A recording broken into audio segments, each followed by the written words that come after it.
Hello guys, आप सबका बहुत बहुत स्वागत है। और काफी दिनों बाद आज हम लोग मिल रहे हैं और आज से हम लोग लॉजिकल रीजनिंग को पढ़ना स्टार्ट करने वाले हैं। आज के इस चैप्टर में हम लोग बात करेंगे स्टेटमेंट क्या है और आर्गुमेंट क्या है। आगे बढ़ने से पहले आप में से काफी बच्चे व्हाट्सएप पे मैसेज कर रहे थे कि सर क्या अब क्लासेस यूट्यूब पे नहीं होंगी, क्या अब आप अपनी ऐप और वेबसाइट पे ही कोर्सेज पे पढ़ाएंगे, क्या अब यूट्यूब पे जो अब आप हमको जो पहले पढ़ाते थे फ्री में, क्या अब वो पढ़ाई नहीं होगी। उस पर थोड़ी सी बात कर लेते हैं। तो देखो भाई, क्या हुआ कि इन दिनों मैं वीडियोस नहीं बना पा रहा था और मुझे बहुत ज़्यादा गैप हो गया वीडियो बनाने में। उसके पीछे ये कोई कारण नहीं है कि मैं अब यूट्यूब पे वीडियोस नहीं बनाऊंगा। यूट्यूब पे वीडियोस पहले भी बनाता था और फ्यूचर में भी बनाता रहूंगा। अभी मेरी वायरल के वजह से तबीयत बहुत खराब हो गई और आपको पता है ठंड इतनी हो रही है कि बिना कुछ कवर किए अगर पढ़ाई कराने की कोशिश करो तो उससे भी जो होता है 1-2 घंटे में तबीयत खराब हो जा रही थी। तो उस वजह से एक बहुत लंबी ड्यूरेशन तक मैं आप लोगों को नहीं पढ़ा पाया। बट अब कोशिश करूंगा कि तबीयत ना खराब हो और मैं कंटिन्यू कर पाऊं इन वीडियोस को। तो ऐसा कुछ भी नहीं है कि अब मैं यूट्यूब पे नहीं पढ़ाऊंगा। यूट्यूब पे पढ़ाना मेरा पैशन है, मुझे बहुत मजा आता है आप सबको पढ़ाने में। और इसी तरीके से हम लोग यहाँ पे पढ़ते रहेंगे। हम लोग यहाँ पे काफी सारे पेपर उनके सेक्शंस को देख चुके हैं। टीचिंग एप्टीट्यूड, रिसर्च एप्टीट्यूड वगैरह को हमने अप टू डेट जो है प्लेलिस्ट बना दी है, तो आप चैनल से जरूर से पढ़ लें, जो कि सारी फ्री हैं। आने वाले समय में बाकी सेक्शंस को भी हम कवर करेंगे और इसके अलावा इस बार जो पेपर हुए हैं उसमें जो जो नए नए टॉपिक्स आए हैं उनको भी जो है हम लोग यूट्यूब पे एक सीरीज बना करके कवर करेंगे। ठीक है, तो आई होप आपकी कोई गलत जो फहमी है या जो कभी कभी होता है ना कि अफवाहें उड़ने लगती हैं या एक माहौल बन जाता है कि क्या ऐसा हो रहा है, तो ऐसा कुछ नहीं है भाई। मैं आप लोगों को हमेशा बढ़ाता रहूंगा यूट्यूब पे। ठीक है, तो आज हम लोग लॉजिकल रीजनिंग का पहला लेसन कर रहे हैं और ये लेसन है स्टेटमेंट्स एंड आर्ग्यूमेंट्स। तो आपको पता है हमारा जो लॉजिकल रीजनिंग है वो कुछ आसान नहीं है, उसमें दिमाग लगाना पड़ता है, बहुत ही लॉजिकल तरीके से स्टेप बाय स्टेप हमें फॉलो करना होता है। और लॉजिकल रीजनिंग में दो प्रकार की रीजनिंग्स आप कह लो आ गई हैं। अब एक है हमारी वेस्टर्न वाली और एक है हमारी इंडियन लॉजिक वाली, है ना। तो वेस्टर्न लॉजिक है, इंडियन लॉजिक है। इन दोनों को ही समझने से पहले आपको स्टेटमेंट और आर्गुमेंट्स क्या होते हैं, इनका स्ट्रक्चर क्या होता है, ये समझना बहुत ज्यादा जरूरी है। क्योंकि अगर आप लॉजिकल रीजनिंग को एक इमारत मानो तो स्टेटमेंट और आर्गुमेंट उसके बिल्डिंग ब्लॉक्स है, उसके ईंट पत्थर जैसे। तो अगर आपने ये नहीं समझा है कि स्टेटमेंट क्या है और आर्गुमेंट क्या है, तो आगे भी आपको लॉजिकल रीजनिंग नहीं समझ में आएगा। और जब पहले ही नहीं समझ में आएगा तो बाद में आप जो वीडियोस देखेंगे वो आपको समझ नहीं आएगी। आप नर्वस हो जाएंगे, घबरा जाएंगे और आपका मनोबल गिर जाएगा और आप सोचेंगे कि शायद मुझसे ये नहीं हो पाएगा। तो मोस्ट इंपॉर्टेंट ये वीडियो है, इस वीडियो को पूरा देखना। और चलिए आज का वीडियो हम लोग स्टार्ट करते हैं। ठीक है, लेकिन उससे पहले क्या क्या चीजें मैं आपको फ्री में प्रोवाइड करता हूं उसके बारे में बात कर लेते हैं। यूट्यूब पे आपको लेक्चर्स मिलते हैं, जबकि टेलीग्राम पे आपको डेली प्रीवियस ईयर क्वेश्चंस की टेस्ट सीरीज मिलती है। तो अगर आपने ज्वाइन नहीं करा है टेलीग्राम तो कर लो, इंस्टॉल नहीं करा है तो वो भी कर लो। और यहाँ पे आपकी क्वेश्चंस की प्रैक्टिस होगी, वो भी प्रीवियस ईयर क्वेश्चंस, फालतू के इधर उधर के क्वेश्चंस नहीं, जो आ चुके हैं क्वेश्चंस। और यहाँ पे आपको उन्हीं क्वेश्चंस की बेसिस पे to the point free lectures मिलेंगे। तो ये सब कुछ आपके लिए फ्री है। इसके अलावा यूट्यूब पे जो भी लेक्चर्स होते हैं उससे रिलेटेड नोट्स और उससे रिलेटेड जो प्रीवियस ईयर क्वेश्चन की टेस्ट सीरीज है वो भी आपको फ्री मिलती है। उसका लिंक डिस्क्रिप्शन में दिया रहता है। हर जो मैं वीडियो बनाता हूँ उसके नीचे आपको ये लिंक मिल जाता है ना। इस लिंक में कोर्स की भी डिटेल्स होती हैं, प्लस जो लेक्चर है उसका भी आपको डिस्क्रिप्शन में नोट्स और क्वेश्चंस मिल जाते हैं। ओके, तो चलो गाइस आगे बढ़ते हैं और स्टेटमेंट और आर्गुमेंट क्या है इसके बारे में हम लोग थोड़ा सा बात कर लेते हैं। सबसे पहले आपने काफी सारे टर्म्स सुने होंगे लॉजिकल रीजनिंग में आते हैं, जैसे प्रोपोजिशन, प्रीमाइस, कंक्लूजन, सिलोजिज्म। इन सारे टर्म्स को भी हम लोग इस वीडियो में क्लियर करने वाले हैं। और सबसे पहले आपको मैं जो बताता जाऊं आपको बस एक तरीके से रट लेना है और दिमाग में डाल लेना है ना। देखो, सबसे पहली बात कि सबसे जो छोटी इकाई आप कह लो लॉजिकल रीजनिंग की जो होती है वो होती है स्टेटमेंट। लॉजिकल रीजनिंग में आप जो भी चीज पढ़ते हो, चाहे वेस्टर्न में चाहे इंडियन में, उसका जो बेस होता है, उसकी जो सबसे छोटी इकाई होती है, सबसे सबसे पहली यूनिट होती है, वो स्टेटमेंट होती है। हर एक चीज कई स्टेटमेंट से मिल करके बनी होती है। तो सबसे पहले इसको जानना जरूरी है कि स्टेटमेंट का क्या मतलब होता है। अब इस बात को दिमाग में बिल्कुल याद कर लो कि जो स्टेटमेंट है इसी का दूसरा नाम होता है प्रोपोजिशन। तो काफी बच्चे इसे कंफ्यूज करते हैं प्रेपोजिशन से। प्रेपोजिशन ग्रामर का टर्म है, प्रीपोजिशन होता है वो। ये प्रीपोजिशन नहीं है, ये प्रोपोजिशन है। तो ये ग्रामर वाला टर्म नहीं है, ये बिल्कुल अलग ही चीज है। बस आप याद कर लो इसको कि स्टेटमेंट का मतलब होता है प्रोपोजिशन। तो क्वेश्चन में कभी आपको प्रोपोजिशन लिखा हुआ दिखेगा, कभी आपको स्टेटमेंट लिखा हुआ दिखेगा, उन दोनों का मतलब सेम है। तो स्टेटमेंट होता क्या है? ये जो पूरा वीडियो है इसमें मैं स्टेटमेंट शब्द का यूज करूंगा क्योंकि सुनने में ज्यादा अच्छा लगता है और आसान होता है। प्रोपोजिशन बार बार बोलूंगा तो हो सकता है आप लोग कंफ्यूज हो जाओ। एनीवेज, तो स्टेटमेंट होता क्या है? स्टेटमेंट का मतलब है कि ऐसा सेंटेंस है ना। स्टेटमेंट का क्या मतलब है? एक वाक्य, कोई भी वाक्य नहीं, ऐसा वाक्य जो कि या तो ट्रू हो सकता है या तो फॉल्स हो सकता है। अगर कोई वाक्य में कोई जानकारी है ना, कोई वाक्य है उसमें क्या है, कोई जानकारी है, कोई इंफॉर्मेशन है, तो वो इंफॉर्मेशन सच्ची भी हो सकती है और झूठी भी हो सकती है। अगर कोई वाक्य है और वो हमको कोई नई जानकारी दे रहा है या कोई भी पुरानी भी जानकारी उसके अंदर है, तो दो ही चीजें हो सकती है ना, या तो वो जानकारी सच हो सकती है या तो वो जानकारी झूठ हो सकती है। जैसे मैं बोलूं कि मैं कल मार्केट गया, तो मैं कल मार्केट गया एक वाक्य है। अब ये बात सच भी हो सकती है, हो सकता है मैं सच बोल रहा हूं मैं कल मार्केट गया, या ये भी हो सकता है कि ये बात झूठ हो कि मैं कल मार्केट गया था। दोनों बातें हो सकती हैं। तो आपको ध्यान रखना है कि ऐसा सेंटेंस जिसमें कुछ इंफॉर्मेशन हो, जो कुछ कंटेंट हो, और उस इंफॉर्मेशन की वजह से दो बातें और हो जाती हैं, या तो वो इंफॉर्मेशन ट्रू हो सकती है और या तो वो इंफॉर्मेशन फॉल्स हो सकती है। तो ऐसे जो वाक्य हैं, ऐसे जो सेंटेंसेस हैं जो ट्रू भी हो जिनमें जो इंफॉर्मेशन है वो ट्रू भी हो सकती है और फॉल्स भी हो सकती है, तो ऐसे सेंटेंस को हम स्टेटमेंट बोलते हैं। आई होप आपको क्लियर हो गया। अच्छा, अब आपके मन में आ रहा होगा तो कि भाई ऐसे तो सभी वाक्यों को हम कह सकते हैं कि वो ट्रू भी हो सकते हैं, फॉल्स भी हो सकते हैं। नहीं भाई, ऐसे बहुत सारे वाक्य हैं जिनको आप ट्रू या फॉल्स नहीं बोल सकते, और ऐसे वाक्य कहलाते हैं, ऐसे सेंटेंसेस कहलाते हैं नॉन स्टेटमेंट्स। जैसे मान लो कोई क्वेश्चन है, इंटेरोगेटिव सेंटेंस है कोई। अगर मैं बोलूं क्या कल मैं मार्केट गया, अब यहां पे कोई इंफॉर्मेशन नहीं दे रहा हूं मैं तो उल्टा ऐसा वाक्य बना रहा हूं जो कि आपसे इंफॉर्मेशन मांग रहा है उल्टा। तो यहां पे अब इसको आप सच या झूठ नहीं बोल सकते।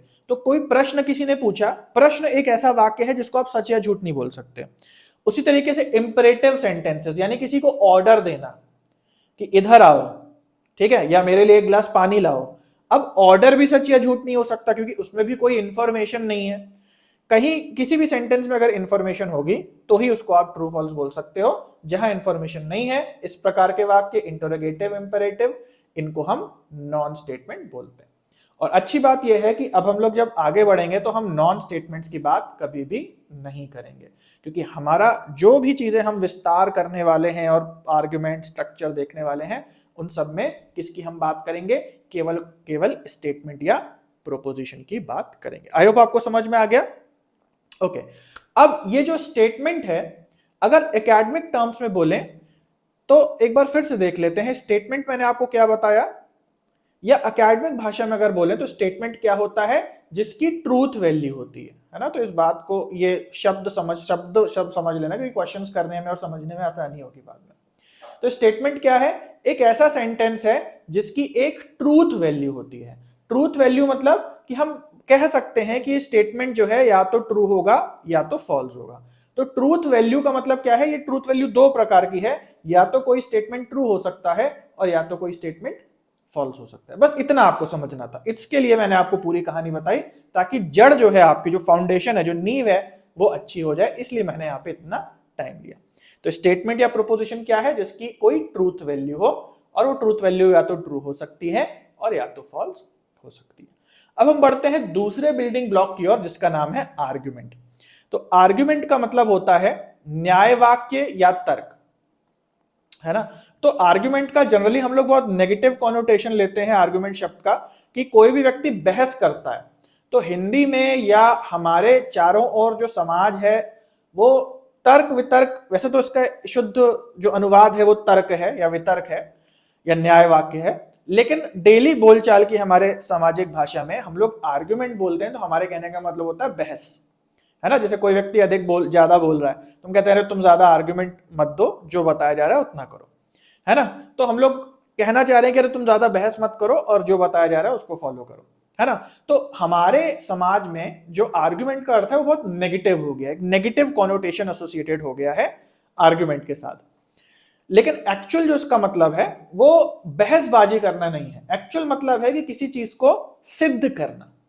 जब हम किसी पॉइंट को प्रूव करने की कोशिश करते हैं तो हम आर्ग्यूमेंट्स का यूज करते हैं। बिना आर्ग्यूमेंट का यूज किए आप अपने आप को प्रूव नहीं कर सकते, आप अपनी बात को सिद्ध नहीं कर सकते। तो ये जो आर्ग्यूमेंट होता है, ये दो कह लो कि ये आर्ग्यूमेंट कह लो कि कई स्टेटमेंट से मिलकर बना होता है। अभी अभी हमने शुरुआत में बात की स्टेटमेंट की, जो कि एक वाक्य होता है, बिल्डिंग ब्लॉक होता है। उन कई स्टेटमेंट से मिल करके क्या बनता है, आर्ग्यूमेंट बनता है। और आर्ग्यूमेंट का यूज हम लोग क्यों करते हैं, अपनी पॉइंट को, अपनी बात को सिद्ध करने के लिए, प्रूव करने के लिए हम लोग आर्ग्यूमेंट का प्रयोग करते हैं। अब आर्ग्यूमेंट के स्ट्रक्चर की बात की जाए तो इसके दो भाग होते हैं।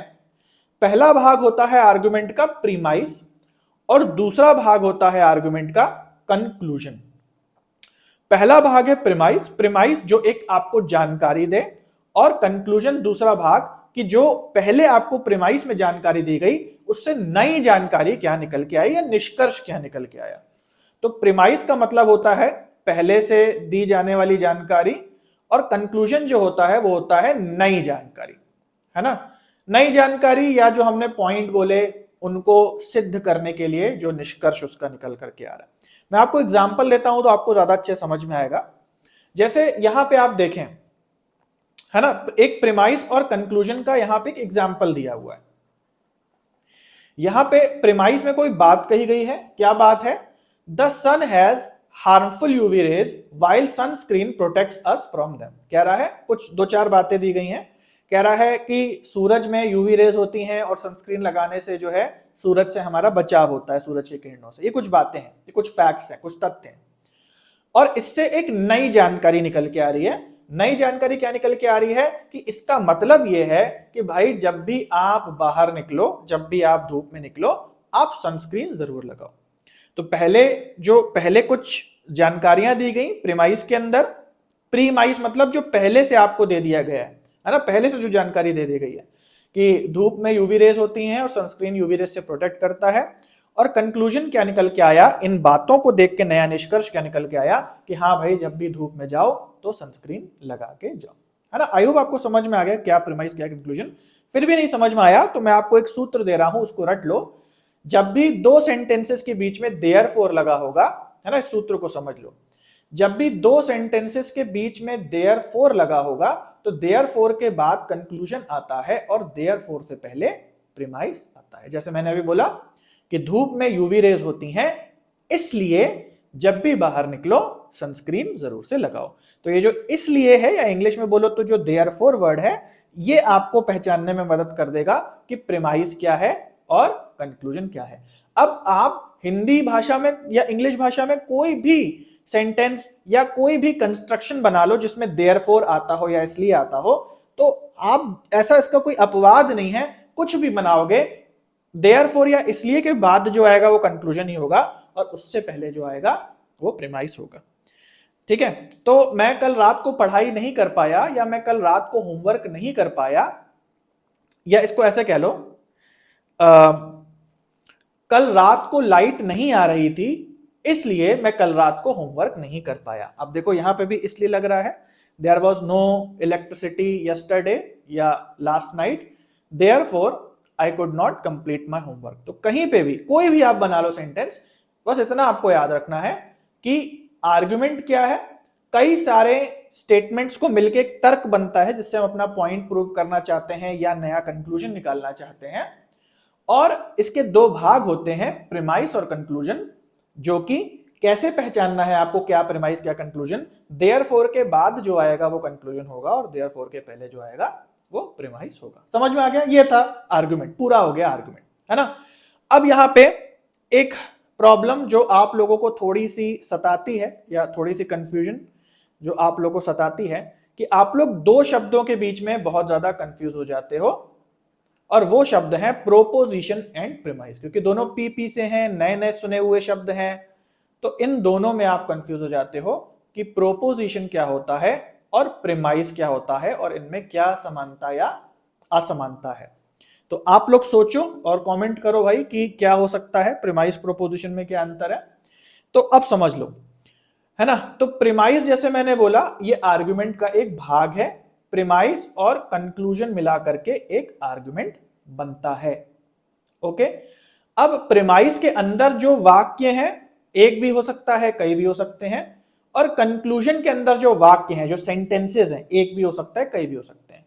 ये सारे सेंटेंसेस जो प्रीमाइस में या कंक्लूजन में कहीं पे भी हैं, वो सारे सेंटेंसेस क्या कहलाते हैं? प्रोपोजिशन या स्टेटमेंट कहलाते हैं। तो आप ऐसा कह सकते हो कि एक आर्गुमेंट जो है उसके अंदर प्रीमाइस भी कई प्रोपोजिशन से मिलकर बना है या स्टेटमेंट से मिलकर बना है, और कंक्लूजन भी एक या अनेक प्रोपोजिशंस या स्टेटमेंट्स का मिलके बना हुआ होता है। तो शब्दावली को ठीक करते हुए चलना, वरना आने वाले समय में जब वर्ड मीनिंग ही नहीं समझ में आएंगे तो क्वेश्चन बिल्कुल भी नहीं समझ में आएगा। इसलिए मैं बहुत ज्यादा जोर दे रहा हूं शब्दों पे और बिल्कुल करेक्ट उनको बोल भी रहा हूं, ताकि आपसे बिल्कुल भी गलती ना हो, है ना। और बिल्कुल अच्छे से याद कर लो प्रीमाइस क्या है, प्रोपोजिशन क्या है और स्टेटमेंट क्या है। आई होप समझ में आ गया। अब हम आगे बढ़ते हैं और बात करते हैं असर्शन और रीजन की। असर्शन और रीजन के भी कई सवाल जो है आते हैं हमारे एग्जाम में, और बच्चे बहुत ज्यादा कंफ्यूज भी होते हैं। असर्शन और रीजन भाई क्या है, हमें तो समझ नहीं आया, पहला ऑप्शन सही है, दूसरा सही है, क्या सही है ना। तो यहाँ पे हम असर्शन और रीजन को समझ लेंगे, और जो यहाँ समझेंगे वो आपको बहुत ज्यादा मदद करने वाला है। आपके असर्शन और रीजन को सवाल तो आपके ठीक होंगे, प्लस इस पे बेस्ड क्वेश्चंस भी बहुत ज्यादा लॉजिकल रीजनिंग में भी आते हैं। तो इसको ऐसा मान लो कि जब भी हम कोई तर्क देते हैं, है ना, जब भी कोई तर्क देते हैं, जब भी कोई न्याय वाक्य या आर्गुमेंट करते हैं, तो इस आर्गुमेंट को करने के दो तरीके हैं। एक तो जो आर्गुमेंट ही है जो हमने अभी ऊपर पढ़ा, तो आर्गुमेंट मिलके बना होता है प्रीमाइस और कंक्लूजन से, अभी अभी हमने ऊपर देखा। और इसी तर्क को बोलने का दूसरा तरीका है असर्शन एंड रीजन के थ्रू। तो असर्शन और रीजन जो है मिलकर के किससे बनता है? असर्शन और रीजन से। अब ध्यान से समझना कि इन दोनों की जो बातें होती हैं वो इक्वल होती हैं। जो बात हम प्रीमाइस कंक्लूजन में कहते हैं उसको बोलने का दूसरा तरीका है असर्शन एंड रीजन। ऐसा कुछ असर्शन एंड रीजन कुछ अलग नहीं है, सेम वही चीज है, बस उसको बोलने का एक अलग तरीका है।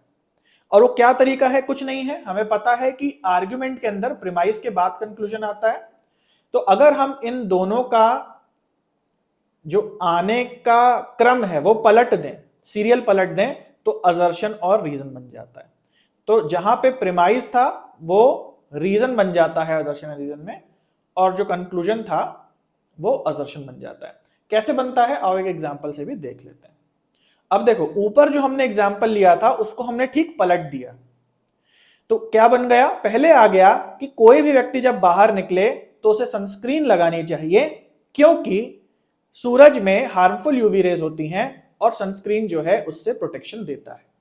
अब देखो वही सेम एग्जांपल है, बट वहां जो पहला स्टेटमेंट था वो यहां दूसरा स्टेटमेंट हो गया, और वहां जो दूसरा स्टेटमेंट था मतलब पलट दिया, है ना। तो प्रीमाइस कंक्लूजन में जब आप कंक्लूजन को ऊपर रख के प्रीमाइस को नीचे रख के उसका स्ट्रक्चर बनाते हो, तो वो असर्शन एंड रीजन का स्ट्रक्चर बन जाता है, और कुछ अलग नहीं होता। केवल एक डिफरेंस होता है, और ये आपको मैं यहां लिख के बता दे रहा हूं, इसको आप अच्छे से देख लो कि देयरफॉर लगता है प्रीमाइस एंड कंक्लूजन में। देयरफॉर से पहले प्रीमाइस आता है और देयरफॉर के बाद कंक्लूजन आता है। लेकिन जब आप इनकी पोजीशन पलट दोगे, यानी कि कंक्लूजन जब आ जाएगा आपके असर्शन की जगह पे और प्रीमाइस आ जाएगा रीजन की जगह पे, तो बीच में देयरफॉर ना आके बिकॉज हो जाएगा या क्योंकि आ जाएगा।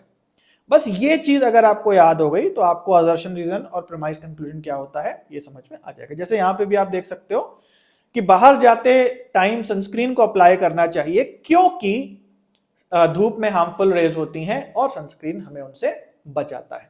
तो यही एग्जांपल सेम था, बट क्रम पलटा हुआ था, और क्रम पलटने की वजह से यहां देयरफॉर लगा था, और असर्शन रीजन में जैसे ही हमने उसको पलटा देयरफॉर की जगह बिकॉज लग गया। तो इन दोनों के कनेक्टिंग पॉइंट्स जो होते हैं ये आपको आई होप क्लियर हो गए, है ना। प्रीमाइस कंक्लूजन के बीच में देयरफॉर, असर्शन रीजन के बीच में बिकॉज, और जो कंक्लूजन है वही असर्शन है, और जो प्रीमाइस है वही रीजनिंग है, वही रीजन है ना। ओके, तो आपको असर्शन और रीजन भी क्लियर हो गया। अब हम आगे बढ़ते हैं और बात करते हैं कैटेगोरिकल प्रोपोजिशन की। अगेन थोड़ा सा ब्रशअप मैं करा दूं, हो सकता है आप लोग अब फिर से नया टर्म देखो और परेशान हो जाओ। हालांकि आपने टर्म सुना होगा, फिर भी आपको बहुत क्लियरली इसका मतलब नहीं पता होगा। बात कर लेते हैं, थोड़ा सा ब्रशअप कर लेते हैं। याद करो हमने ऊपर प्रोपोजिशन का क्या मतलब था, उसके बारे में हमने क्या बोला है। हमने बोला कि जो सबसे पहली डेफिनेशन थी वो प्रोपोजिशन या स्टेटमेंट के बारे में थी, है ना। तो हमने बात करी थी स्टेटमेंट, जहां कुछ इंफॉर्मेशन होती है और ट्रूथ वैल्यू है, ट्रू या फॉल्स हो सकता है, वो प्रोपोजिशन या स्टेटमेंट होता है। सबसे पहले पहले हमने उसी की बात करी थी। तो अब हम यहां पे कोई प्रोपोजिशन की नहीं, केवल कैटेगोरिकल प्रोपोजिशन की बात कर रहे हैं। कैटेगोरिकल प्रोपोजिशन एक सब टाइप है प्रोपोजिशन का, जिसमें लिमिटेड आइटम्स की बात की जाती है, लिमिटेड नंबर ऑफ आइटम्स की बात की जाती है, एक सर्टेन कैटेगरी की बात की जाती है। जैसे जो स्टेटमेंट एक जनरलाइज स्टेटमेंट है, वो तो दुनिया की कोई भी इंफॉर्मेशन हो सकती है, वो स्टेटमेंट है ना। प्रोपोजिशन तो दुनिया की कोई भी जानकारी हो सकती है। लेकिन जब हम आगे बढ़ेंगे और थोड़े कॉम्प्लेक्स सवाल लगाएंगे, तो दुनिया की कोई भी जानकारी अगर उसमें ले लेंगे तो हमारे लिए सवालों को समझना कठिन हो जाएगा। तो जो आगे हम पढ़ेंगे चीजें, square of opposition, Venn diagram, उनको सही से करने के लिए और उन लॉजिक को समझने के लिए हमें कुछ निश्चित प्रोपोजिशन या स्टेटमेंट्स को ही जानना है। दुनिया की सारी जानकारी हमारे मतलब की यहाँ पे नहीं है।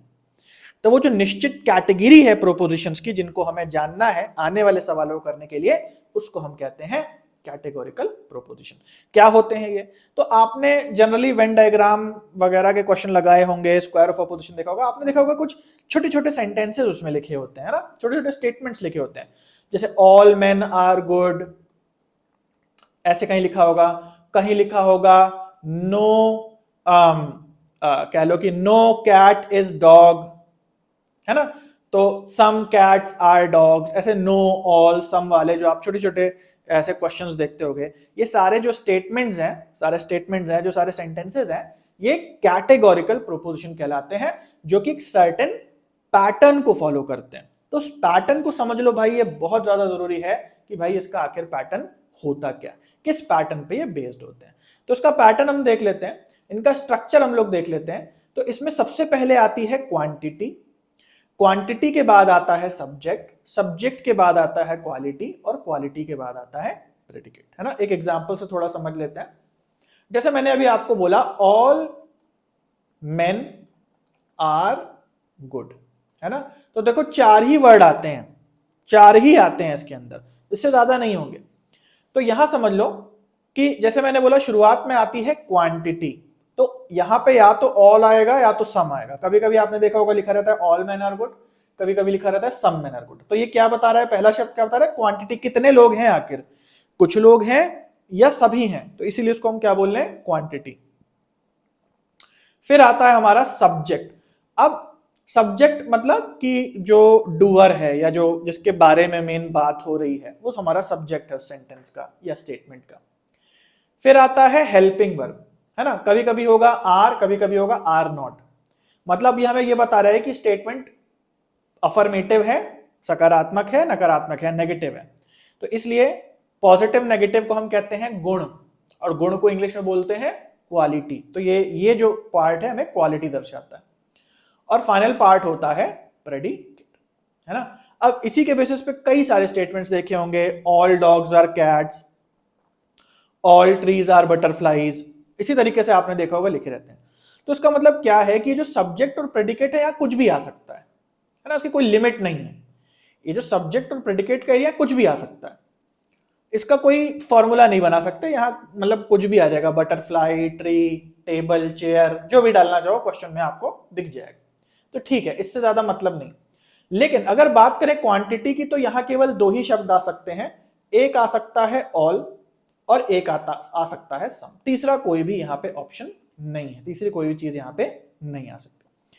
उसी तरीके से क्वालिटी की बात करें तो वो भी दो आ सकती हैं, या तो ये स्टेटमेंट पॉजिटिव या अफर्मेटिव हो सकता है, सकारात्मक हो सकता है, और या तो ये नकारात्मक हो सकता है।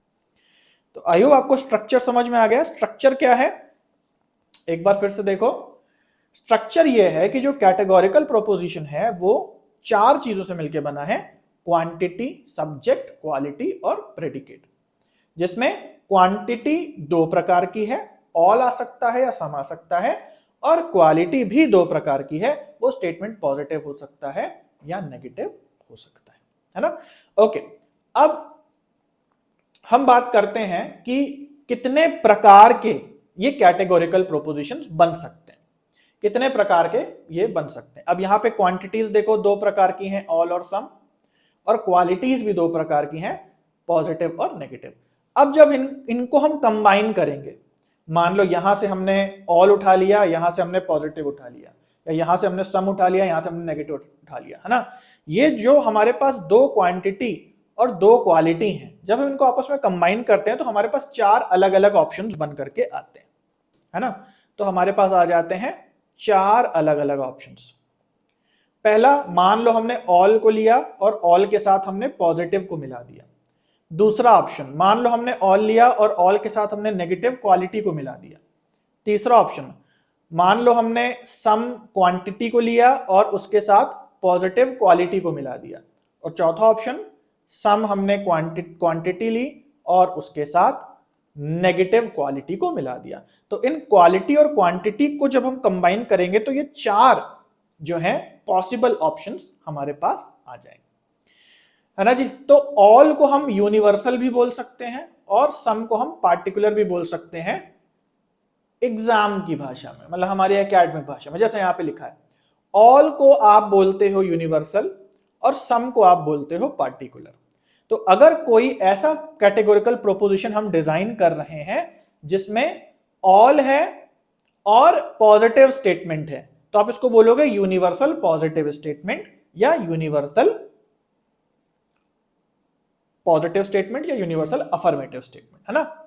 और इसको हम दर्शाते हैं ए वेरिएबल से। अब ए क्यों कहते हैं इसका कोई उत्तर नहीं है, बट एक वेरिएबल असाइन किया गया है कि जो भी यूनिवर्सल पॉजिटिव स्टेटमेंट्स होंगे उनको हम बोलेंगे ए प्रोपोजिशन।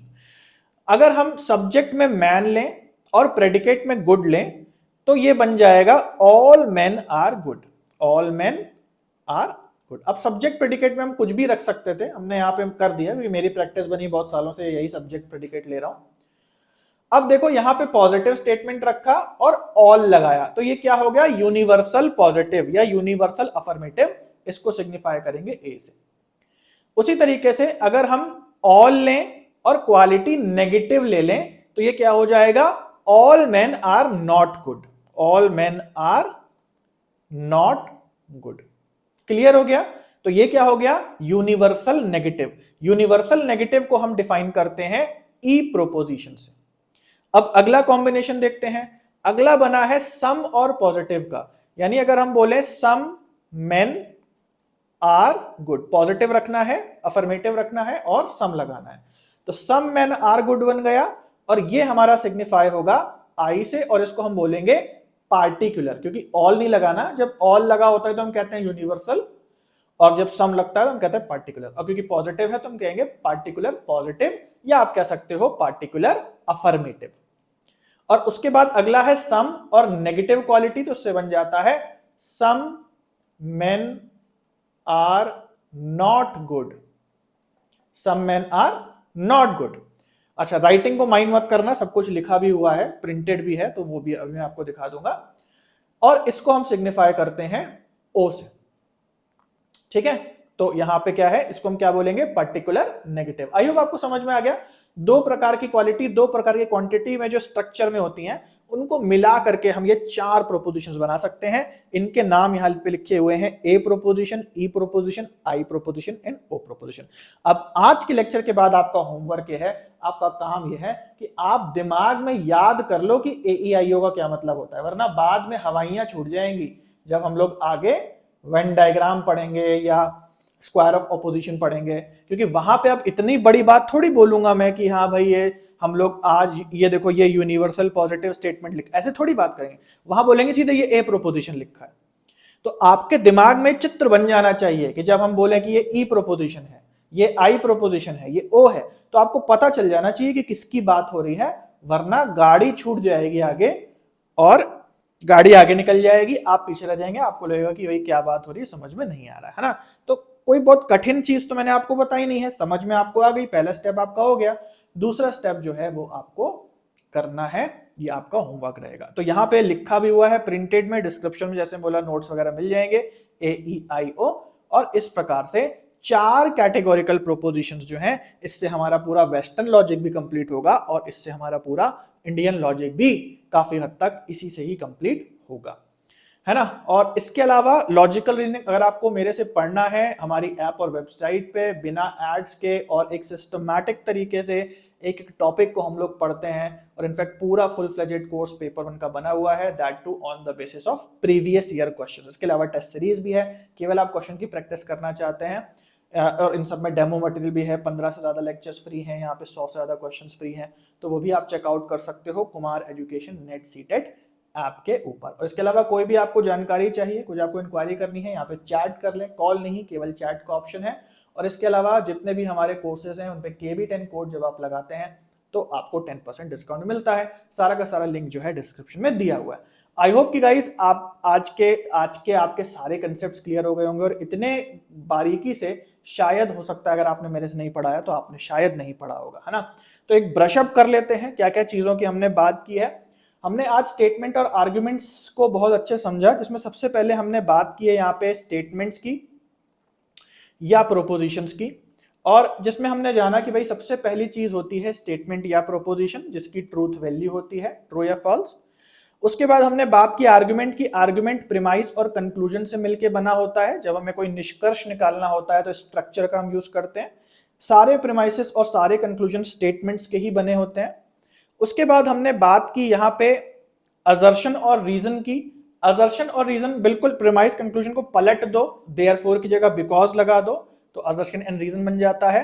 और फिर हमने बात की कैटेगोरिकल प्रोपोजिशन की, जिसमें हमने बोला कि हम दुनिया के सारे प्रोपोजिशन या स्टेटमेंट्स की बात नहीं करेंगे आने वाले लेक्चर्स में, कुछ निश्चित कैटेगरी के प्रोपोजिशंस हैं, और वो प्रोपोजिशंस क्या हैं, ए, ई, आई और ओ, और इन्हीं पे बेस्ड जो है सारे के सारे क्वेश्चंस आपके आने वाले हैं वेस्टर्न और इंडियन लॉजिक में। और फाइनली हम लोग यहाँ पे बात करने वाले हैं सिलोजिज्म की। तो सिलोजिज्म का क्या मतलब होता है, ध्यान से समझ लो। सिलोजिज्म एक प्रकार का आर्गुमेंट ही है। तो अभी हमने ऊपर आर्गुमेंट देखा जिसमें प्रीमाइस के बाद कंक्लूजन आता है, एक प्रकार का आर्गुमेंट ही होता है सिलोजिज्म, लेकिन ये एक पैटर्न को फॉलो करता है कि दो प्रीमाइसेस के बेसिस पे एक कंक्लूजन निकल करके आता है, या कह लो कि दो कैटेगोरिकल प्रीमाइसेस के बेसिस पे एक कैटेगोरिकल जो है हमारा प्रोपोजिशन के हिसाब से कंक्लूजन निकल के आता है। तो सिलोजिज्म में जो है दुनिया के जेनेरिक स्टेटमेंट्स और प्रोपोजिशन की बात ना करके अभी जो हमने ऊपर कैटेगोरिकल प्रोपोजिशन पढ़े हैं उनसे जो आर्गुमेंट बनता है, और वो आर्गुमेंट भी जिसमें दो प्रीमाइसेस पे उनके बेसिस पे कंक्लूजन निकल करके आ रहा है, ऐसा जो आर्गुमेंट का स्ट्रक्चर है वो सिलोजिज्म कहलाता है। और आने वाले समय में, जैसे मैंने बोला कि आने वाले जो लेक्चर्स हैं उनमें हम लोग कैटेगोरिकल प्रोपोजिशंस की ही बात करेंगे, उसी तरीके से आने वाले लेक्चर्स में जिन आर्गुमेंट्स की हम लोग बात करेंगे वो भी सिलोजिज्म पैटर्न पे बेस्ड होंगे, क्योंकि हम लोग कैटेगोरिकल स्टेटमेंट या कैटेगोरिकल प्रोपोजिशन के हिसाब से पढ़ते हैं और सिलोजिज्म उन्हीं का प्रयोग करके बना होता है। तो एग्जांपल देख लेते हैं क्या लिखा है। जैसे यहां लिखा है ऑल मैमल्स आर एनिमल्स, पहला प्रीमाइस दिया है। दूसरा प्रीमाइस दिया है ऑल एलिफेंट्स आर मैमल्स, कि सभी हाथी भी जो है मैमल्स हैं, ये दूसरा प्रीमाइस दिया है। और इन दोनों के बेसिस पे एक निष्कर्ष निकल करके आया है जो कि है therefore all elephants are mammals. अभी निष्कर्ष कैसे निकल के आया, सही है नहीं है, ये सब हम लोग वेन डायग्राम वाले लेक्चर्स में सीखने वाले हैं। तो भैया चैनल को सब्सक्राइब नहीं किया है तो कर लो, तभी आपको नोटिफिकेशन आएगा जब अगली क्लास आ जाएगी। तो क्लास भले थोड़ी लंबी हो गई है, 30 मिनट की। जनरली मैं आपको टाइम बताता हूं कि भाई ये देखो हमने 20 मिनट में कर लिया, ये आपके 2 घंटे लगते हैं। इस क्लास में मैं आपको बोलूंगा कि भाई आपने जो अभी 30 मिनट में सीखा है ये आप 6 घंटे की मैराथन कर लो, आपको इतना क्लियर जो है कभी नहीं पता चलेगा, क्योंकि पढ़ाने वालों के खुद कंसेप्ट नहीं क्लियर होते हैं कि भैया क्या आर्गुमेंट है, क्या प्रोपोजिशन है, क्या सिलोजिज्म है और कैटेगोरिकल प्रोपोजिशंस में क्या क्या आता है। तो आई होप गाइस कि मेरी जो मेहनत है वो इस बार रंग लाएगी और आप सबका नेट JRF पक्का होगा। तो जो ऐप और वेबसाइट है उस पर भी जरूर से जाएं, लिंक डिस्क्रिप्शन में दिया है और वहां पे जाके फ्री डेमो को जरूर से चेक कर लें। तो चलिए गाइस आज के लिए इतना है, मिलते हैं अगले वीडियो में, तब तक के लिए सभी को बाय और टेक केयर।